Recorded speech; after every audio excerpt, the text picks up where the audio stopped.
All right, have you ever actually wondered how to set up a rack? Sometimes people don't talk about the why or how that works. So we're gonna go ahead and do that today here because young Elijah here is taking home his first snake. It's a 50% Tonga-Logan male, a month and a half old, somewhere around there. It's a little baby dwarf reticulated python. So these little males make good pets. Man, does this thing have some cool orange on it. So these were actually produced by Rob over here. Oh, yes. So we've got this rack. It's just an old, random rack, but it was already built and set up. So you can see you got the tub in there. This particular style has the lid on it as well. And what we want to do is create a warm side and a cool side for the snake so that they can thermoregulate, which basically means control their temperature. And the way these racks are set up is that they use heat tape that runs through the bottom of each layer. You can actually see, if you look inside here, you can see that there's holes there like Rob's finger poking through there. And there's a little routed channel across the back that heat tape goes in and a spot for the cord to go at the back. So we're gonna go ahead, we tore this all thing apart. You don't wanna use old heat tape because it sets your house on fire. So we're gonna go ahead and run through some of these supplies right here and go ahead and make our new heat tape. So what we did was we're actually reusing the same cord, but we checked it over, just make sure it wasn't beat up or anything. We got some new clips, and you can purchase these online. We'll put the links below to this kind of stuff, but these clips basically clamp on to the wired ends of the heat tape. So heat tape like this basically runs electrical current down the sides, and then as it passes through these heating elements, they warm up. So what we're gonna do is attach this to the cord, and then it'll get clamped into that electrical channel to provide power. So we're gonna use our tools to go ahead and do that. Use the wire strips. And you really don't need to give yourself too much. You can see the length of this, I guess, compared to my thumbnail there. It's really only about 1/4 inch. So maybe like a 3/8 of inch of exposed wire should be all that you need. All right, and then what he's gonna do is place the wire inside of this hole, crimp that down, and then this will get clamped onto the heat tape to make a secure connection. You ready? Yep. Let's do it. Now you can do it, I don't know, what do you like? You like using pliers? You like using the hammer for this? I'm a pliers guy. Oh, you're a pliers guy. I'm kind of like a fix everything with a hammer kind of guy myself, but yeah. Okay, yours sounds more precise. Now the main thing is any exposed metal parts, go ahead, clamp it down. So we've got the wire fitted in there. Any exposed parts are going to need to be covered up later. Now this you want to crimp down really tight. You can see he's indenting that soft metal there just so that it doesn't pull out. If you can pull that out, that's bad news. Now you have a live wire running through your house. So be very careful with this. If you're not comfortable doing the wiring itself, I would recommend you go to a company like Reptile Basics. I think they charge you 99 cents and they'll do the wiring for you. So you can buy the clamps and the cords from a place like that. There you go. You can see the wire is just enough to kind of stick out that end a little bit so that you have a complete coverage through there. All right. So we're all clamped in. Now, before we clamp this, we want to go ahead and run our heat tape through it. Run the heat tape, and I also like to put a little bit of electric tape just on that connection. Just in case anything is exposed, it doesn't hit anything, there's no problems. Cover everything up. Now, while Rob does that, we need to test our thermostat. So this is a thermostat that was stored with the rack. We need to make sure that this thing is still good. I'm gonna put a link to my favorite thermostat, cheap thermostat that is, down in the description. My favorite, like, expensive ones are the Freedom Breeder ones. They're small. Yeah, they're really nice. Do you have any of those, or just play with them here? I have Herbstat, but I plan to go over to Freedom Breeder. Yeah, they're pretty cool. So this is just a cheap one. And in order to test this thermostat, a thermostat's job is basically you're going to have a probe. You're going to have a place to plug in a heating element or some kind of electrical component, and then you plug the thermostat in the wall. The thermostat's job is to read the temperature at the probe and shut off when it gets too hot. So a really easy way to test this is with like a light source that gets pretty hot. So here's what we'll do. I'm going to go ahead and plug the thermostat in. We are going to, ooh, I hope this works. This has got a weird plug on it. Okay, so this is where the thermostat is going to provide power to our electrical component, which in this case is a light. And then if I tape the probe and I attach it directly to this light bulb where it gets the hottest, then that probe should heat up pretty quickly and the thermostat should turn it off. So let's see here. Looks like it's reading the temperature currently. All right, it's set to 88 degrees. That should probably get hotter than 88. So let's go ahead and turn this on. Again, that light is getting power through the thermostat. And what we're gonna do, the great thing about using a light or a lamp to test it is that it's very easy to tell when it turns off, the light goes out. So we're gonna let that sit there. Can you see the temperature climbing? Oh, look at that, it turned off. You see that? That's pretty cool. So it got really hot and it turned itself right off. Now, if this thermostat probe, and this is why this is so important, if this is not firmly attached to the heat source and it gets removed and it starts to cool off and this temperature drops, what's going to happen is that is going to turn that heat source, or in this case a light source, back on, and the thermostat's reading cooler at room, or the probe is reading cooler at room temperature. So it's critically important that once we get this set up, that this is attached very securely, and I always do it directly to the heat source. Now, the thing about that is, let's say you want your animal, Elijah, to have a hot spot of 89 degrees. If I put this probe and I kind of dangle it down in the cage or something like that, it may actually read like 90 degrees, but it's very easy to move around. It's easy to get knocked off.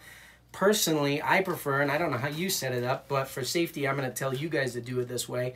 This would be better taped directly to the heat source. So I would go across a couple of bars like that and tape it right onto the heat strip itself, just like I taped it right onto that lamp, so that when that heat source turns on, it reads it directly.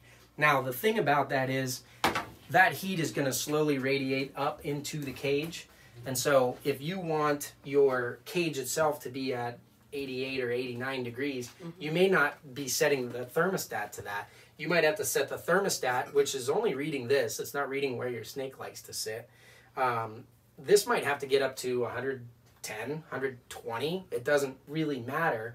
But if you have if you need to set the thermostat to 120, meaning the heat tape is getting there, for it to be able to slowly warm up through all your substrate, through your enclosures, and everything's different. Some very efficient cages might be set to the exact temperature, but an inefficient one, like these, I suspect are going to be pretty inefficient.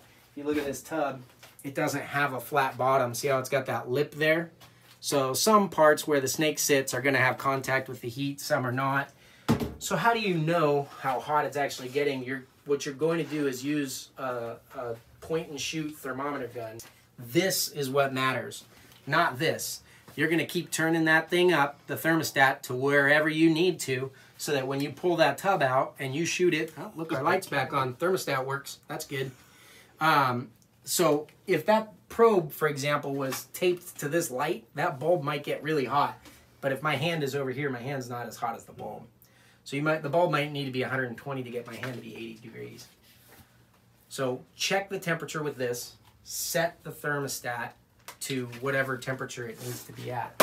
But always secure the probe very securely in an area where it can't get knocked loose. Because just like it's knocked loose right now, that thing's on, that thing's heating, that thing's cooking, and it's going to keep cooking indefinitely. That's how you get failures with any kind of a heat tape. Is usually when the probe is it comes off of the source, or if you have some kind of electric failure where the probe breaks. Now, if I put that probe back on here, there, as soon as it got up to 88 degrees, it turned back off. So our thermostat is good. We're tested. We're approved. How do we test the heat tape? Let's go ahead and do this. The first thing we're going to do is the heat tape has two ends. Now there's a tiny bit of exposure to these electrical wires on this end. So if I was to like place my finger on there, I would get shocked by this heat tape. So what we want to do first is take the end that we're not hooking up, and we're going to put electric tape over it. And go ahead and just fold that in half so that there is no exposed ends. Now, every rack is built a little bit differently where the heat tape goes. This one looks like it actually has a little channel, and does it go on the bottom? It does. All right, So you notice there's no hole on the bottom of this side, but there is one over here. Thomas, obviously, clearly, you're going to edit the part out where I was wrong on video because the world must never know, especially my wife. You're going to go ahead and fish through. Let's see. It's not like that tape, is it? There we go.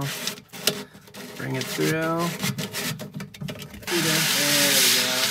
Okay, Rob.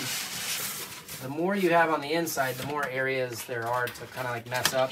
You also have different amount of heat on the top shelf versus the others because the others are going to have heat being applied from the sides. Yeah. But it is more efficient, less wasted heat. So they're all a little different. Some of them have open sides, some of them have closed sides. You do have to play around with these things until you get them good. Like I said, some have back heat, but here are the principles that we're trying to cover. The first one is when you wire up that heat tape, you want to close up all the edges. Cover all exposed ends. Make sure you test everything, which really we probably should have wired this guy up. Gave it a test run just by plugging it in, making sure that it's heating evenly. Yeah. We're not getting electrocuted anywhere. You can still do it after you put it in like this. It's just a little bit easier when it's sitting out separately. Remember what I said about how important it was to put this thing in place? We're going to have to rely on some aluminum tape, I think. Take a look inside here, guys. You see where that thing is? How it's pulling up? If Rob pulls up on that thing, it starts to pop up out of this tray like this and come loose. Last thing you want is your heat element to come loose. So what we need to do, I'm going to clean this really good here, and we're going to put a piece of tape here and a piece of tape there so that we really get this thing solid and in place. So we're just going to use this stuff, heavy duty aluminum tape that you can get at the hardware store. If we can find it, we'll put the link in there too. This stuff's very sticky. That's the stuff you want to flatten those things down with. What we want to do is go ahead and wire our end here. Basically, we have our metal clips that need to be clipped onto here. So I'm just going to leave enough that the metal clips are out here. They're exposed. I'll probably leave a couple of heat elements and then our clamp, and then we'll cut it off at the end. And the reason why is so that we can always just look and visually inspect that connection later. The old tape, part of the problem was the clamps were way back on the inside, and they'd been tore off and reclamped and tore off and reclamped, and loose connections is what creates the fire. When you cut heat tape, you can just do it with scissors, but what you need to do you see these black heating bands going across? You do not want to cut into one of those. You want to cut in between. So if we leave ourselves one band, the clip was about 2, I'm going to go ahead and cut it right about here. We're going to slice right through that silver tape, and what we want to do is leave this laminated edge where that's still sealed and that heat element is in between there. There's a number of ways to do this. Some are more simple, some are really easy. These clamps really make it pretty nice, and they're very inexpensive. They're just a little bit difficult to find. Fortunately for you guys, you could be super lazy and just click on the link below, even though no one reads the descriptions of these. And they email me instead asking where to buy these clamps. So basically what it has is these little sharp edges that pierce in to the aluminum there.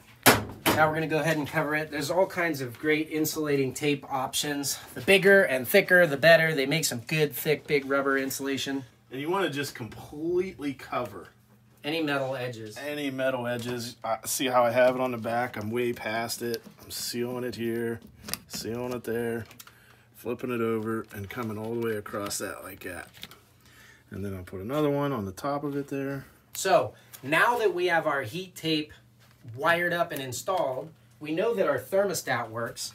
But before we finalize everything and we kind of dial our thermostat in, let's just go ahead and check that this heat tape works. So I'm going to plug it for test purposes directly into the wall. Here's a big one, guys. If you don't know what you're doing and you thought you could just plug your heat tape into the wall, that's awful. That's terrible. Different heat tapes with different wattages get to different temperatures. This stuff will get up to like 150 degrees or something like that. I'm just going to unplug it real quick while I tape this other side.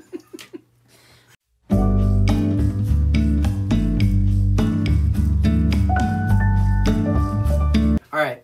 So now that we have electrical current running in through there, what we should be able to do is see, yeah, that'll be a good way to do it, you should be able to test the different parts of the heat tape. So I'm reading 92.4 currently. Let's just give it a minute or so and see if that starts to go up. But what we want to do is test each area of the heat tape. Oh, look at that. I can already feel it getting warm. Put your hand in the bottom there, Elijah. You feel it? Now go all the way to the bottom. Just check all the different areas of the heat tape. Yeah. We're going to check all along the length of it, but just for you guys to be able to see this. We're at 105 already.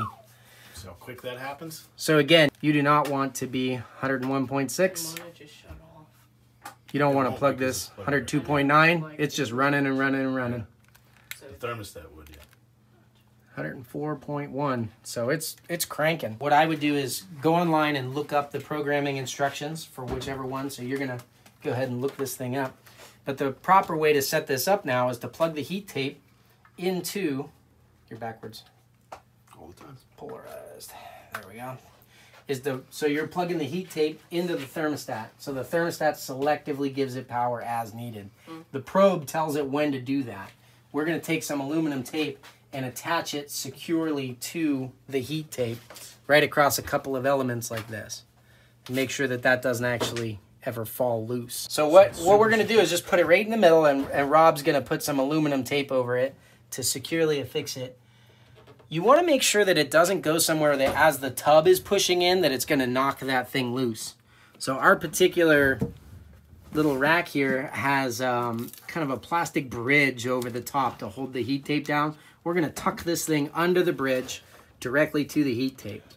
And then push all these in, and with it running at 105 after half an hour or so, pull those tubs out and shoot the hot spot directly over where the heat tape would sit, so about this far back in the tub, and make sure that it's reading what you want. So for a dwarf retic like this, somewhere between 85 to 88 degrees. I recommend you put it directly on the heat source, somewhere that it can't get knocked loose or wiggle its way out. What I would do is, you've got a little area to hang this thing. I would just get a little screw and put it through the top here or something, so that you can hang your thermostat either here or wherever it works up front where you can see it. Make sure that that thing's always setting. And the thermostats are great, but never trust them entirely. Listen to your animal. If you come in one day and all your animals are like plastered to the fronts of their tubs, you better check that heat tape, make sure it's not overheating in the back and they're trying to escape. So get it directly wired on there. Make sure that you cover up any electrical connections so you're not going to hurt it. If you weren't driven away by the chaos of that video, check this one out.